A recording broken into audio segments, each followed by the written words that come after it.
Hey everyone, so this is my video about my presentation for GCU.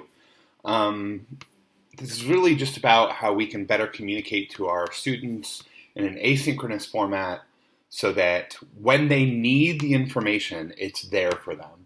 Very frequently, as we'll see, we introduce assignments at the beginning of the assignment sequence and we talk about sort of lots of aspects of the assignment, but having that information from our first lecture there when they're completing the assessment is vital. And so that's part of the problem here. Part of the problem is that you're teaching a class, and so we have this simulacrum. Imagine you're teaching a course and you have this written assignment. It could be a paper, it could be anything you want. I've been in bio courses for the purposes of peer-to-peer mentorship in teaching, and I've been in these classes, math classes, bio classes, dance classes. So these are very common issues across the curriculum. We have this intro to the assignment day. We're like, hey, here's this upcoming assignment. Please pay attention. But a student wasn't there. And they now come to my office hours or, it's the last week and they're like, hey, I realize this is the last week. I really need this information. I now have to go through that lecture again. Or, we expect our students to read the information themselves, but that's one learning style, and autodidacticism is not exactly a really prevalent skill amongst people. And so giving them more opportunities to engage in what that information is would be very helpful and crucial.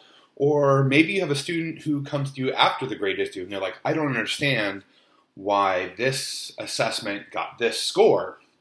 In all of these instances, it would have been better to have some material there to be like, hey, go back and look at this video.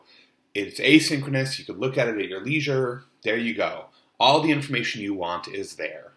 And that's really where we want to have that information possible for them. They could always go back to an assignment sheet, but that's just static and often unchanging, or as we learn more. This video won't change very much either, as assignments don't change very frequently at GCU, but it can change. You can update it as you sort of navigate how you want the assignment to be completed, or if you bring in new information. Doing this video takes me all of 15 or 20 minutes, and it prevents me from having to spend hours with 4 or 5 individual students in 15-minute increments, largely going over the same information. In order to talk about this, we also have to talk about this notion of axiology. Axiology, in bigger circles is very much about what we value or whatever, but in teaching, we can talk about the axiology is what we find most valuable in the deliverables that we're asking students to give to us, in these assessments. For example, for me, personally, I have this paradigm called multiliteracies, which means that I'm trying to get them to read and understand in what we call a meta-language that transcends my field. I'm a writing instructor. I value writing very much, but the meta-language is more important because not all of especially my students who are honor students, not all of them do respond well to writing or do respond well to these things because they don't perceive it as part of their social future. And that's a big deal to me because I want them to value it. So I largely speak in this meta language. For example, when we talk about audience awareness, I won't talk about, audience purpose, audience message. I'll talk about, hey, you're writing a business letter. Who are you writing to? That should play a part in how you're doing this letter. And so what I value is that meta language, and that meta language includes organization because those things seem to be universal, at least more universal than really embedded messages about writing. And so axiology in instructional methodology is about how we assess, how do we operationalize our rubrics. And mine largely comes from a very structural or organizational place. So my assessments are very organizational, instructional, whereas some of my colleagues may focus on other things. And this is just a normal process, especially in my field of writing. It might be similar to you. You may find certain aspects of biology or chemistry or mathematics to be more important. Certain aspects of nursing, certain aspects of engineering may be more important to you than it is to your colleagues, which has implications on how we assess. And our hope is that we're communicating these kinds of features to our students as we're talking to them. So if you do value things like you're a biologist and you really value these properties of water, as an example, that means that that's definitely going to show up on your test, and your students should be able to know that. It also means that you have a very specific slant on how you look at biology, which again, your students would be well off to know that that exists.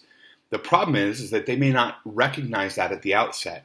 And so what these videos can do is they can offer us an opportunity to very much communicate assessment methodology in the video before the assignment's ever given. And that's just a really important aspect of this argument, that by freeing our discussion of the assignment from its place normally in the beginning of an assignment sequence and making it asynchronous, making it so that they can engage in that video as often as they like, including as they're conducting the assessment, as long as they're creating that deliverable, then we can actually have them going through the same tests and measures that we'll go through, because they understand how they're being tested. Whereas if we only did it once synchronously in a conversation at the beginning of an assessment, students may not necessarily understand how that plays to their assessment. And we can see this in the typical workflow. This is, again, if we understand how we do our assignments and how students do our assignments, this is very normal. We assign something, we give the assignment to the students, we may spend 15, 20, 30 minutes talking about the assignment in class. We may, as the assessment goes on, give reminders, give announcements saying, hey, I looked at a few, here's information.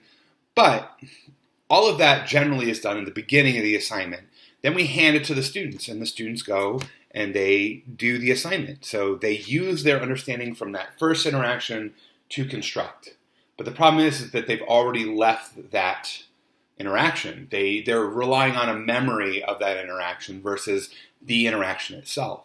Housing that interaction in a video makes it so they can always go back, especially if we're being descriptive about how our students do assignments. And that is to say, if you give a typical student a 3-week window to do an assignment, it is very reasonable to expect that many of our students will not do that assignment for the first 2 weeks. They'll focus on it in the 3rd week, which means there are 2 weeks of dead time between when they learned of the assignment, it's our axiologies and assessing that assignment, and when they were actually doing the assignment, when they were doing the work. And that means that when we assess, we're actually not getting assessments that were rooted in their understanding of our assignment or our initial lectures, but in the memories of those lectures, which is very problematic. And so we can actually make that instructional methodology asynchronous. We can do what I'm doing right now. You can go through the assignment, you can go through the rubric, record it like I am right now, and post that to the assignment itself. And so this means that we actually free up our time in class. We don't have to have a 20 or 30-minute lecture on the assignment. We can actually assign them to watch the video introduction and then give 5 minutes to go over questions. And that, again, helps us put the onus and the responsibility on students. If they don't partake of that, that's fine. But we gave them the information. It also means that we don't have to give the same lecture. I end up typically teaching 5 of the same course, which in our current sort of roadmap of assignments means I give the same lecture 10 times in 1 week. Obviously, it gets redundant, it gets problematic. And so moving this online allows me to not have to give this lecture 10 times and have more interesting, more generative conversations in classes. And again, students can come in with the information ready to discuss it before they even have to learn about it from us. They've already learned about it through this video. And really, a lot of their questions come from being self-conscious, and that self-consciousness may mean that they don't even ask us questions.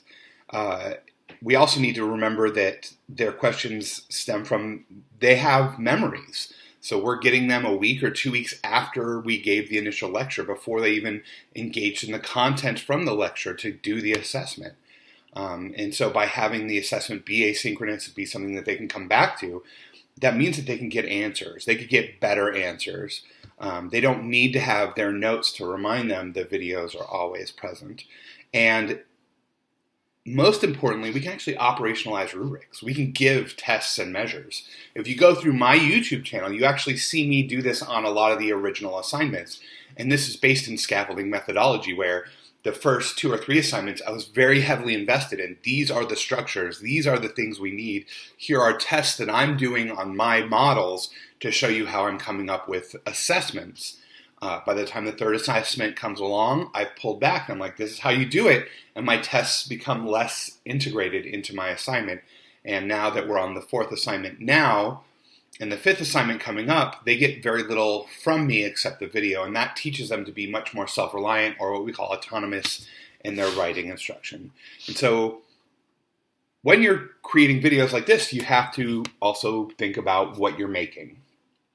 And so if you think about it rhetorically, what are you hoping to achieve? For example, here I'm just trying to talk to you about why videos are a good method, why it helps us to communicate with students, especially students who need that information and can't get it from us because of office hours, because of whatever features. By having the video there, it's a pretty good feature, and it's very communicative in a way that many of our assignments are not. Think about who's your audience. My audience are always freshman honors students, which means that most of them, especially the first term, are coming straight out of high school. They're not used to the language, the level of analysis in these features, but maybe your students are. And so you can actually play with that idea a little bit more and get more in depth onto these assignments and these assessments. And again, I gave concrete examples, concrete models. I'm saying, look at my model and use that as a guide for how you can do it. So this is all these questions and these answers, and there's much larger questions, much bigger questions, but those would all be best answered by people in your field looking at these assignments and these assessments and seeing what information is needed, what information is lacking. But in doing this, we can absolutely free up our time, communicate better with students, have students understand our assignments better, and have better assessments coming out at the other end. And just so you can sort of play it out, you can actually embed your video links directly into the assignments in LoudCloud. And I've given you this QR code. If you're looking at this PowerPoint and you haven't seen this video yet, you will actually see another QR code for the video for this PowerPoint as well. And you can, again, do this with students. This can be part of your praxis where you just create QR codes for your videos, and you can just stick it right on your assignments, or you can stick it right on the PowerPoints for the assignments, and your students can have the PowerPoint and just look up your videos very, very easily. I hope this helps, and I hope this is sort of what you guys need in order to be more successful with your students. Have a great day.